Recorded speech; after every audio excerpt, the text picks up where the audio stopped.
This is, by reputation, a website for fictional horror stories that might make you look over your shoulder or turn the lights back on a few times. But I wanted to take this time to assure you that everything you're about to read is true.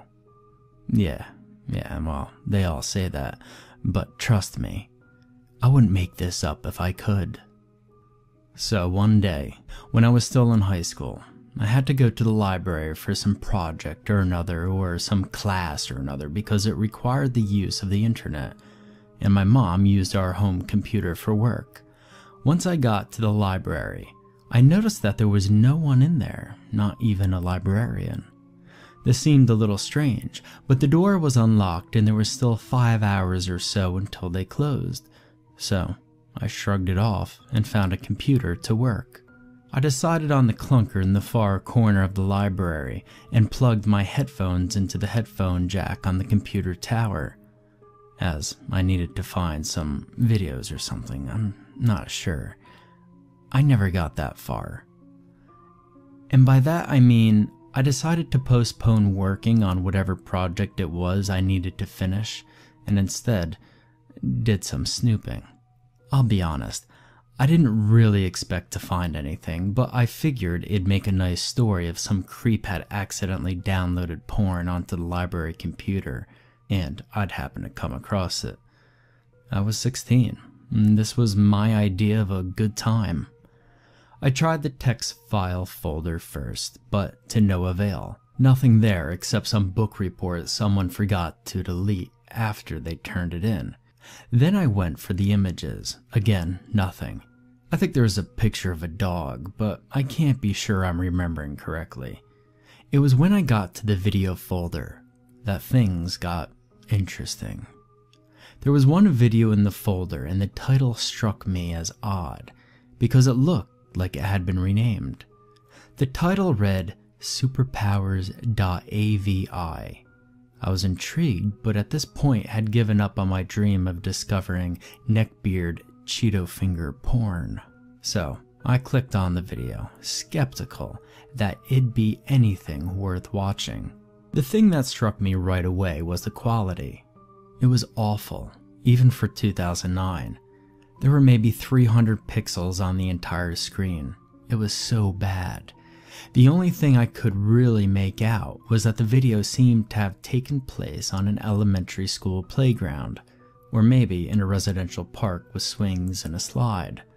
The video was just over 12 minutes long, and I highly doubted that I'd watch the entire thing, especially if the quality stayed this bad. The audio was listenable, however, so I figured I'd give it a chance. Right away, I heard a distinctly male teenage voice, and I guessed that I saw him as well, but the quality made it to where I wasn't sure. He was talking about school, I think. Some guy who needed his ass kicked or some girl who wasn't putting out. Camera guy agreed with the definitive, "Yeah, man." I was highly disinterested, to say the least. Then, they started doing flips off the slide. Of course, they're the hardcore parkour type. Why wouldn't they be? The only thing that kept me watching was the significant spike in video quality. In an instant, the quality went from unwatchable to box office smash. This was some serious improvement. I'm not sure how it happened, but at the time, I don't think I bothered questioning it. The point is, this piqued my interest, and Flip Guy was kind of funny, so I kept watching. I got a good look at him for the first time, and noticed a few things. He had shortish brown hair that was kinda spiked up, kinda just unruly, was wearing the tightest jeans I'd ever seen, and seemed kinda tall for his age. His age was indeterminable though, as he had the face of a 12-year-old but the stubble of a 19-year-old. He sounded about 16 though, so I'll guess he was about the same age as me with weird genetics. Anyway, Flip Guy earned his name. He backflipped off the slide, off the monkey bars, off the benches, everywhere. Then he tried to flip off the platform separating the slide from the monkey bars, and something went wrong. The platform was about 4.5 or 5 feet up, and I could tell midair that he wasn't going to land the flip. He landed face down in the wood chips, and I heard a crunch.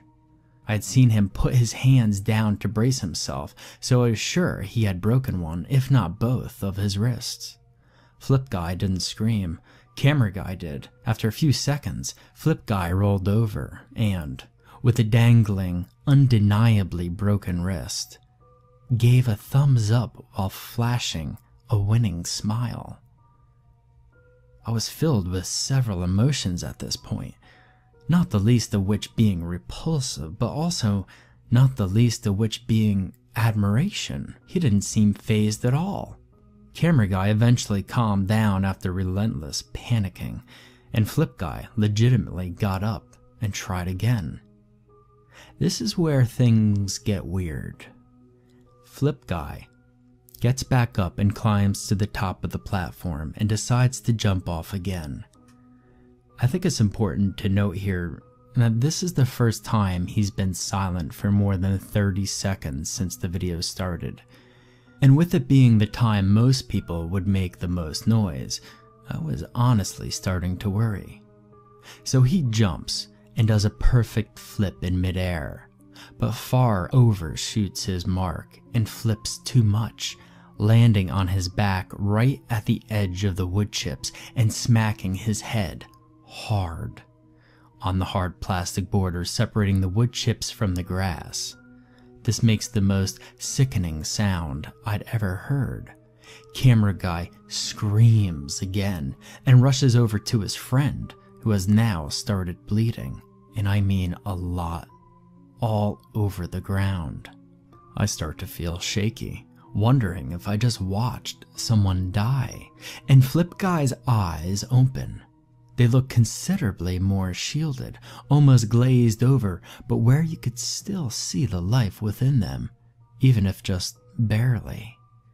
There's no way at this point that he made out without a fractured skull or worse. Camera Guy keeps asking him if he's okay. Fucking idiot, just call the ambulance, your friend's losing a lot of blood.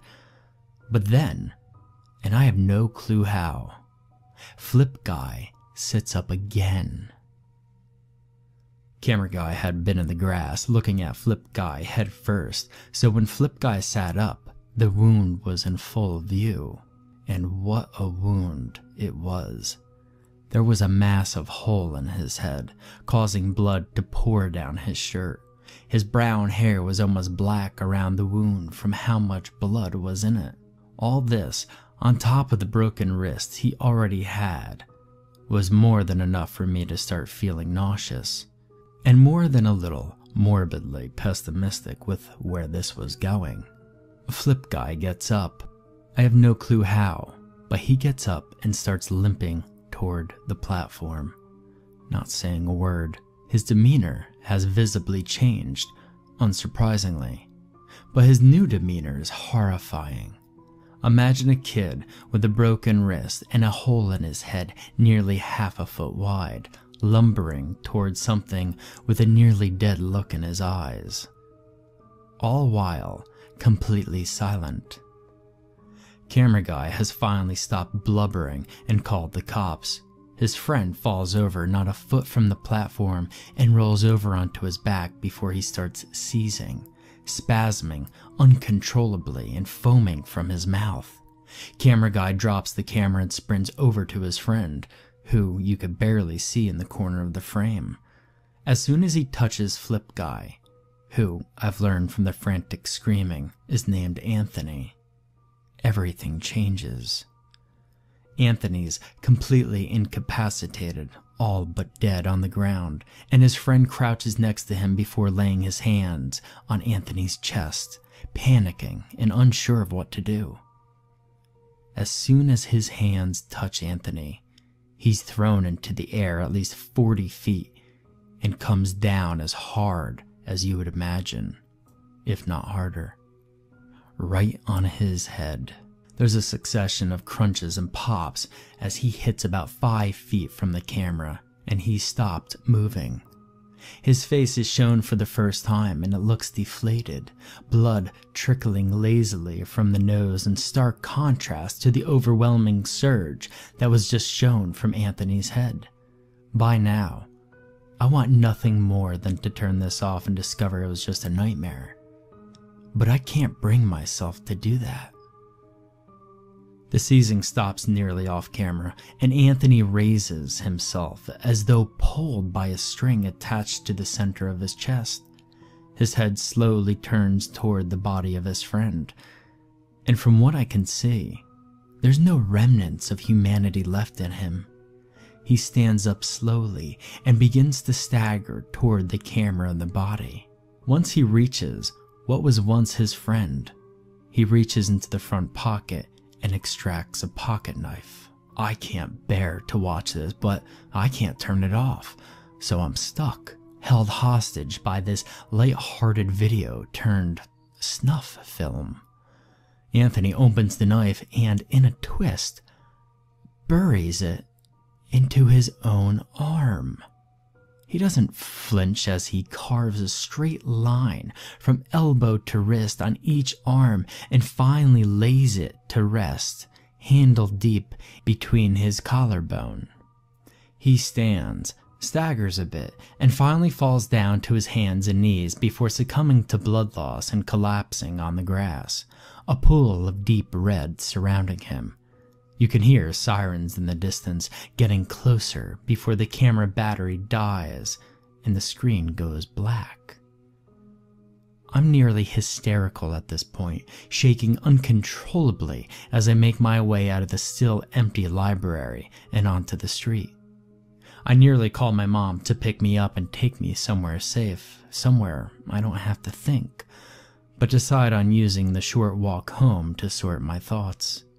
I begin the walk, leaving my body on autopilot and relying on it to get me home.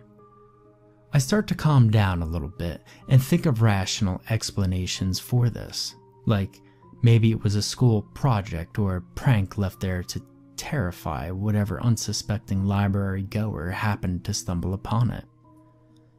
I'm fully satisfied with these explanations.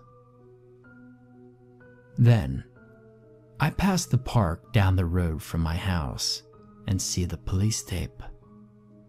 My heart skips a beat as I look closer and realize that the slide at the park is the same color as the one in the video, and there are exactly as many swings as there were in the video. There are two bodies lying side by side, just like Anthony and his friend. I don't dare get closer than I am now. But even from a distance, I can make out an object lying on the grass a few feet away from the bodies. It's a video camera.